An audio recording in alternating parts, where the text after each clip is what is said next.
તો ચાલો મિત્રો, આપણે જઈએ છીએ પીપળી ધામ. આ છે મેન દરવાજો. જય રામાપીર રામાધણી. પીપળી ધામ છે તો આપણે સૌ રામાધણીના દર્શન કરી અને અંદર ગેટની અંદર એન્ટર થઈ રહ્યા છીએ. તો કોમેન્ટમાં જરૂરથી જય રામાપીર લખજો. આ તમે જોવો છો ભાવિ ભક્તો રામાપીરના દર્શન કરવા આવી રહ્યા છે. તો ચલો આપણે પણ દર્શન કરી લઈએ. સામે દેખાઈ રહી છે રામાધણીની મંદિર. ધજા લહેરાઈ રહી છે. તો રામાધણીને કે હે રામાધણી, અમારા દરેક સપના પૂરા કરીએ.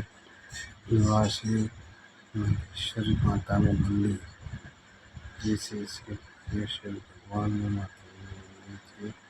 તો ધજા સરસ મજાની લહેરાઈ રહી છે. તો જય રામાપીર, જય રામાપીર, જય રામાપીર.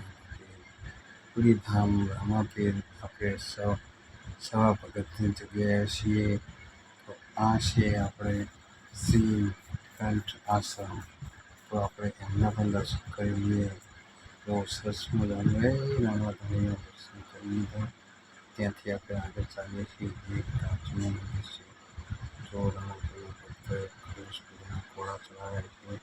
તો આપણે કાચના પણ રામાપીરના દર્શન કરીએ. ઘોડા 12 ગજના ધણી ઘોડેશ્વરી રહેજો.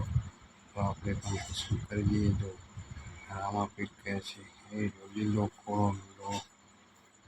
તો રામાપીરના દર્શન કરી આપણે આગળ વધતા રહેલા છીએ. ત્યાંથી આપણે તો હશે સરસ મજાના આશ્રમ. ત્યાં સરસ મજાનો તમે આવ્યા હોય તો આરામ કરી શકો છો. ત્યાંથી નીકળીને સરસ મજાના બે ધ્વજ ફરકી રહ્યા છીએ.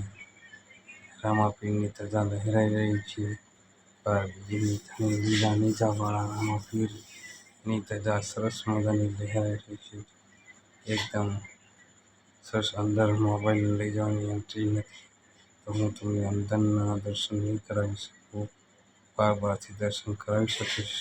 તો રામાપીરનો સરસ મજાનો લહેરાઈ રહ્યો છે. આ છે રામાધણીનો મેન ગેટ જે આપણે એન્ટર થયા છીએ. અને આ છે રામાધણીની પ્રસાદી જે આપણે સરસ મજાનું જોઈ રહ્યા છે. ધજા લહેરાઈ રહી છે. સરસ મજાનો રામાધણીના દર્શન બહારથી તમને કરાવી શકીએ છીએ, કારણ કે અંદર મોબાઈલ લઈ જવાની પ્રતિબંધ છે. આ છે આપણા રામાપીર. જય રામાપીર લખી દેજો. રામાધણીના દર્શન થાય તો કોમેન્ટમાં જરૂર લખજો. જય રામાપીર, જય રામાપીર. રણીગવા રામાપીર ગણો. પીપળી ધામવાળા ગણો. સર્વે એક જ છે. જય રામાપીર. આટલું કહીને